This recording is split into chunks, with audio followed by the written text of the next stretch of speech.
사도신경. 나는 전능하신 아버지 하나님, 천지의 창조주를 믿습니다.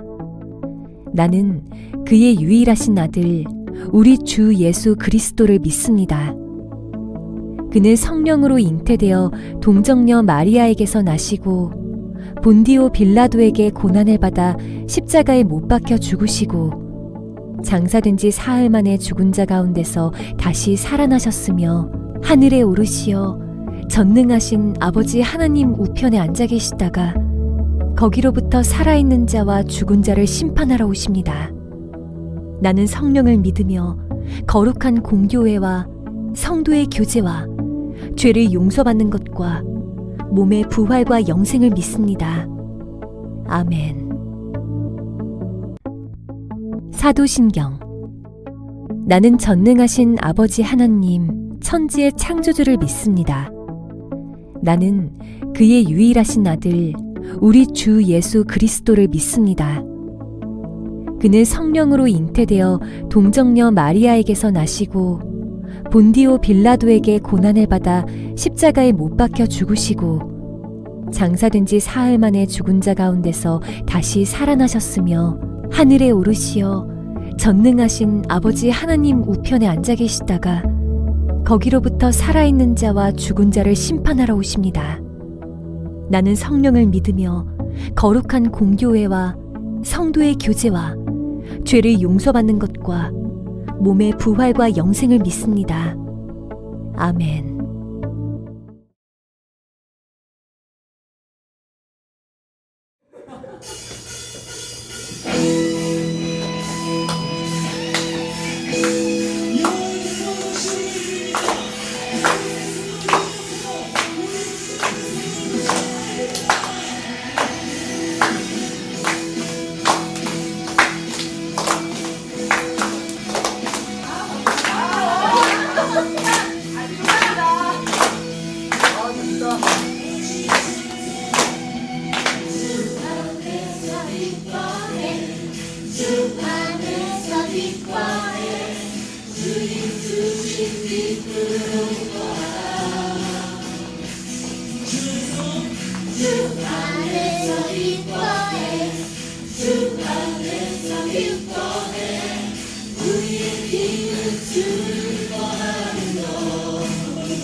그 후에 예수께서 디베랴 호수에서 또 제자들에게 자기를 나타내셨으니 나타내신 일은 이러하니라.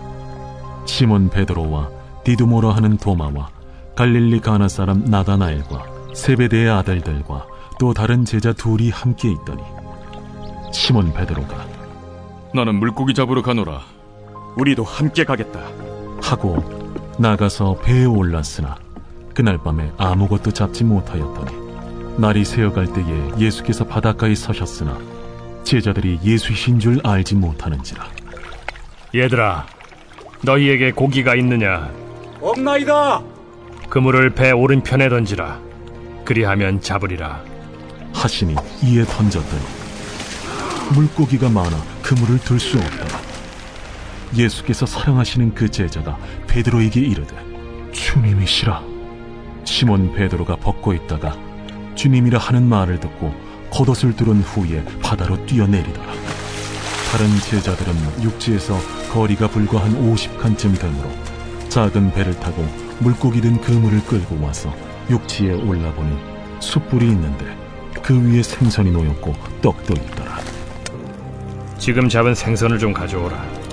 시몬 베드로가 올라가서 그물을 육지에 끌어올리니 가득히 찬 큰 물고기가 153마리라.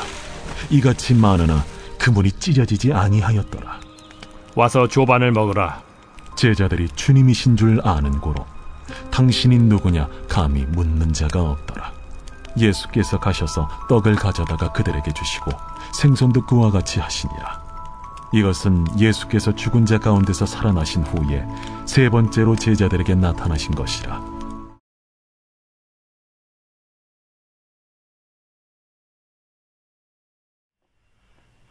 네, 우리 고등부 친구들 잘 지내고 있죠? 추첨에 당첨된 친구들을 한 명씩 만나는데 안 보는 사이에 키도 크고 더 예뻐지고 잘생겨지고 하는 모습들을 보니까 우리 모든 고등부 친구들 더 많이 보고 싶었습니다. 우리 선생님들도 여러분 보고 싶은 마음에 또 여러분이 얼마나 답답할까 하는 위로하는 마음에 토요일에 모여서 아까 전과 같이 찬양을 함께하며 율동을 한 걸 보셨죠? 우리가 멀리 떨어져 있지만 함께 예배한다라는 마음을 이렇게 표현하기 위해서 이렇게 열심히 하셨습니다. 여러분에겐 위로가 되고 또 하나님께는 영광이 되길 바랍니다. 오늘 말씀은 지난주와 동일하게 같은 본문으로 부활 그 이후 두 번째 시간을 함께 하려고 합니다. 여러분 가깝게 지내던 친구에게 배신을 당해본 적이 있습니까? 난 너를 절대로 배신하지 않아 했던 친구가 나를 완전히 무시 때리면 여러분 기분이 어떨 것 같습니까? 예수님도 가장 가까이 지냈던 제자들에게 배신을 당했습니다. 어느 한 제자는 예수님을 팔아넘기기까지 했죠. 그리고 예수님 가장 가까이 있던 베드로도 예수님의 죽음 앞에 저 사람을 모른다라고 3번이나 부인했던 적이 있습니다. 사실 베드로는 이전에 절대로 예수님을 나는 배반하지 않겠다라고 호언장담했던 사람입니다. 다른 사람은 다 떠나도 저는 예수님을 떠나지 않겠습니다 라고 크게 화까지 냈던 사람이죠. 그러나 베드로는 닭 울기 전에 3번이나 예수님을 부인했습니다. 이렇듯 죽음의 공포는 사람을 무력하게 만듭니다. 인간의 의리도 그렇게 오래가지 않습니다. 사람도 믿을 만한 존재가 아니다라는 사실을 알게 됩니다. 장담하는 것도 믿을 만하지 않습니다. 그래서 쉽게 우리는 호언장담하면 안 됩니다. 언제 변할지 모르는 것이 사람 마음이고 또 사람 입처럼 가벼운 것이 없기 때문입니다. 자기가 한 말도 다 지키지 못하는데 누가 누구를 믿고 따라가겠습니까? 영원한 것은 하나님의 말씀밖에 없고 예수님밖에 없고 진리만이 믿을만 합니다. 베드로는 믿음이 있어도 쉽게 예수님을 배신할 수 있겠구나 하는 그 연약한 인간임을 증명했습니다. 사실 누구나 그 자리에 있으면 아마 그렇게 할 수밖에 없었을 거예요. 여러분은 학교에서 어떻습니까? 친구들 사이에 나 교회 나간다, 나 예수님 믿는다 라고 먼저 당당하게 말할 수 있나요? 아마 묻지 않으면 먼저 말하지 않을 뿐더러 또 교회 다니냐고 물으면 어물쩍 하고 넘어가는 친구들도 많이 있을 거라는 생각이 듭니다. 친구들 눈치 보느라 그렇겠죠. 꼭 죽음의 공포가 아니더라도 신앙을 숨기는 경우가 많은데 당시 베드로가 처한 상황에 있으면 누구든 그렇게 예수님을 모른다라고 했을 것입니다. 예수님도 그걸 사실 미리 아셨습니다. 베드로가 배신할 일이 없다라고 호언장담했을 때 예수님이 이미 네가 닭 울기 전에 나를 3번 부인할 것이다 그렇게 말씀을 하셨죠. 이때 예수님 마음이 어땠을까요? 연약하다는 사실을 충분히 이해하시면서도 실제로 배신할 것을 아신 그 예수님의 마음은 씁쓸하지 않았을까요? 예수님이 잡히셔서 대제사장의 집 마당으로 끌려가셨습니다. 베드로도 무슨 일인가 해서 조금씩 조용히 뒤쫓아 갔습니다. 예수님이 잡히시던 그날 그날은 왜 그리도 추웠는지 사람들이 불을 피우고 서서 불을 쬐고 있었습니다. 베드로도 예수님을 모르는 척, 제자가 아닌 척, 구경꾼인 척 그들 사이에 숯불을 쬐었습니다.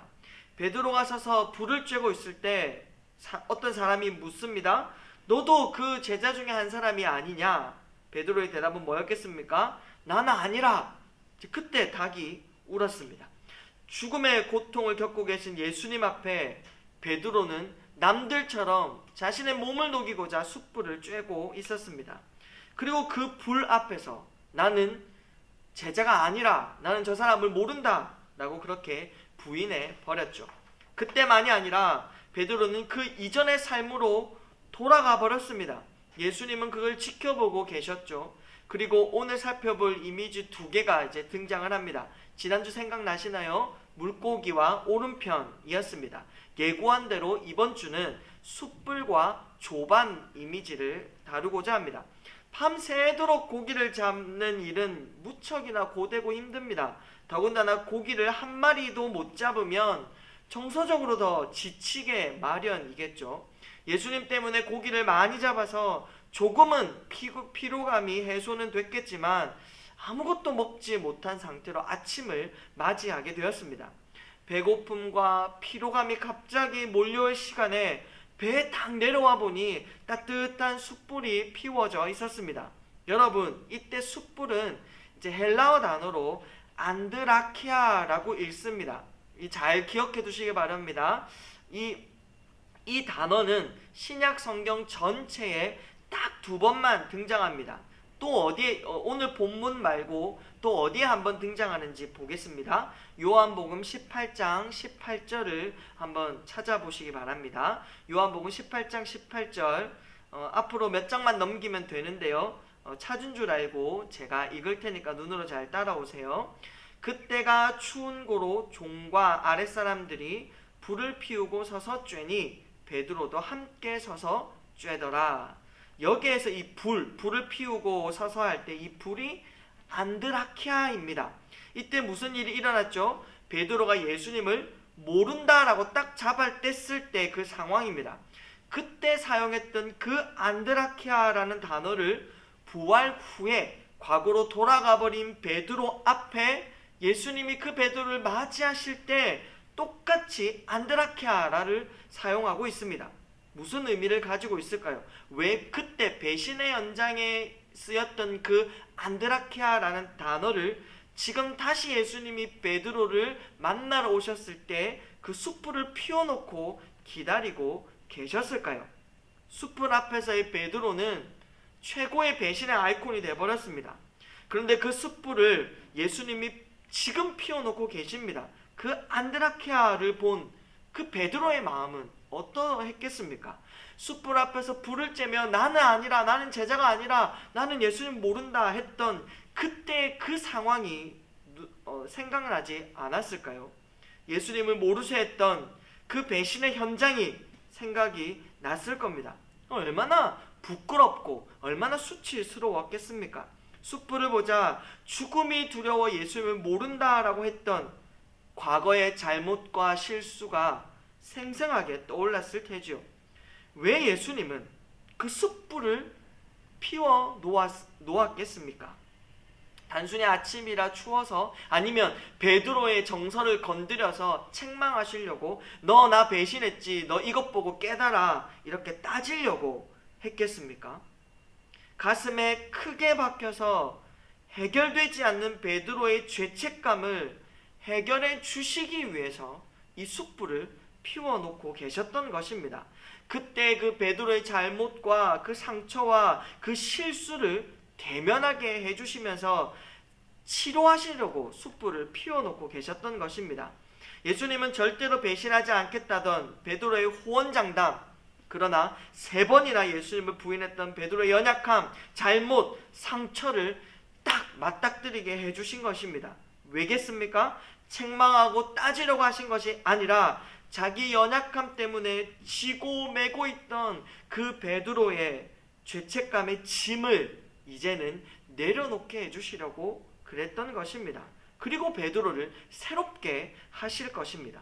보십시오. 베드로의 아픔과 수치심을 들춰내기 위해 충분한 그 안드라키아 숯불 위에 뭐가 있나요? 우리 9절을 같이 보겠습니다. 육지에 올라보니 숯불이 있는데 그 위에 생선이 놓였고 떡도 있더라.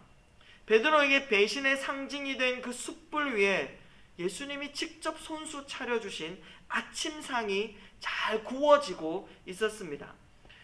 지금 분위기가 완전히 전환되었죠. 베드로는 괴롭고 수치스럽고 부끄러웠던 그 암흑적인 분위기가 예수님의 그 따뜻한 아침상 차림의 분위기로 전환되었습니다. 배신의 이미지가 친절과 환대의 상징으로, 환영의 상징으로 바뀌고 있습니다. 여러분 생각해 보십시오. 밤새 고기를 잡지 못했습니다. 얼마나 피곤하겠습니까? 그런데 배에 딱 내렸더니 맛있는 아침상이 차려져 있고 따뜻한 불이 피워져 있습니다. 예수님이 제자들을 얼마나 환영하시고 얼마나 환대하시고 계시는지를 잘 보여주고 있습니다. 죄와 슬픔과 잘못과 죄책감의 그 배신의 이미지를 사랑의 이미지로, 환대의 이미지로, 내가 너를 끌어안는다라는 이미지로 바꾸어 주고 계십니다. 그리고 예수님은 따뜻하게 말씀하시죠. 와서 조반을 먹으라. 내가 너희들을 위해 차려놓은 이 아침을 맛있게 먹어라. 이렇게 말씀하고 계십니다. 유대인들에게 밥을 같이 먹는다라는 것은 특별한 의미가 있습니다. 나는 너를 가족으로 여긴다. 아직까지 나는 너를 가장 가까운 친구로 여긴다. 이제 그러한 의미입니다. 몸도 마음도 죄책감과 상실감에 지쳐버린 제자들을 가장 탁월한 사랑으로 지금 받아주고 끌어안아주고 계시는 것이죠. 12절의 제자들은 아무것도 묻지도 말하지도 않습니다. 예수님은 아주 넉넉한 사랑으로 연약한 제자들을 안아주고 계십니다. 예수님은 배신과 불신으로 일관한 제자들을 찾아가셨습니다.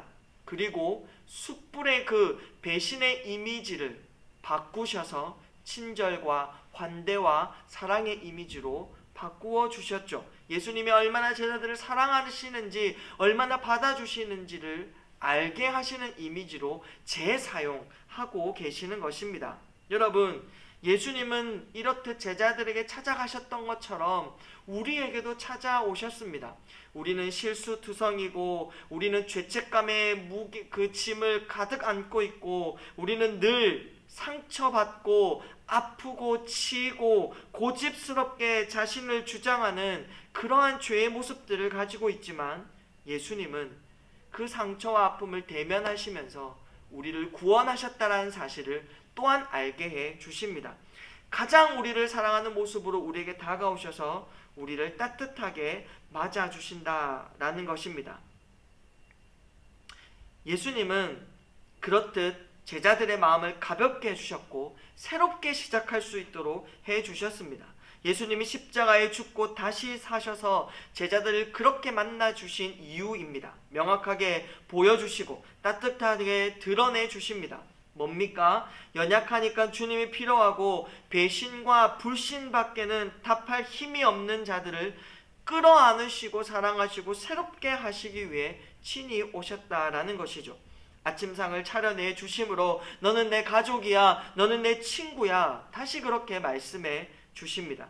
여러분, 예수님은 우리가 완벽해서 구원해 주신 게 아닙니다. 그럴 만한 가치가 있고 괜찮아서 대신 죽어 주신 것이 아니에요. 연약하고 넘어지고 짜부러지고 치이고 터지고 억지 쓰고 고집 피우고 온갖 죄악과 도끼로 가득해서, 그래서 예수님이 죽으실 수밖에 없었던 겁니다. 예수님을 벗어나서는 결탄코 인생을 잘 살아갈 힘이 없습니다.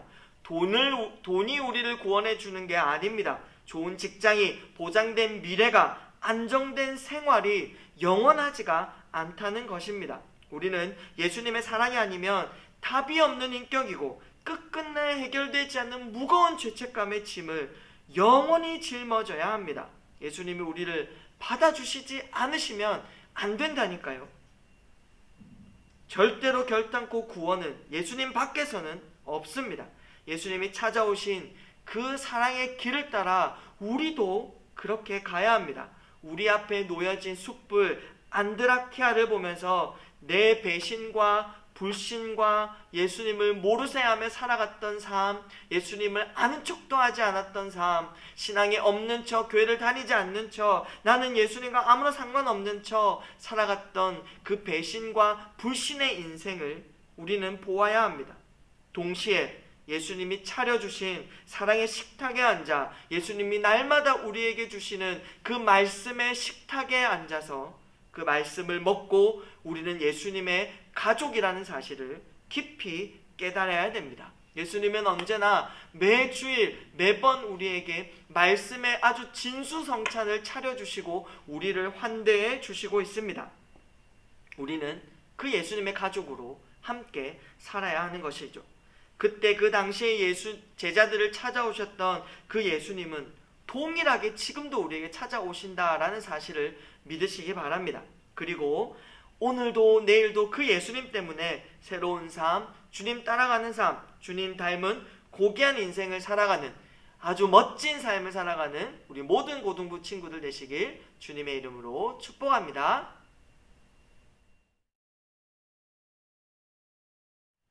주기도문으로 모든 예배를 마치도록 하겠습니다. 하늘에 계신 우리 아버지여, 이름이 거룩히 여김을 받으시오며 나라가 임하시오며 뜻이 하늘에서 이루어진 것 같이 땅에서도 이루어지이다. 오늘 우리에게 일용할 양식을 주시옵고 우리가 우리에게 죄 지은 자를 사하여 준 것 같이 우리 죄를 사하여 주시옵고 우리를 시험에 들게 하지 마시옵고 다만 악에서 구하시옵소서. 나라와 권세와 영광이 아버지께 영원히 있사옵나이다. 아멘.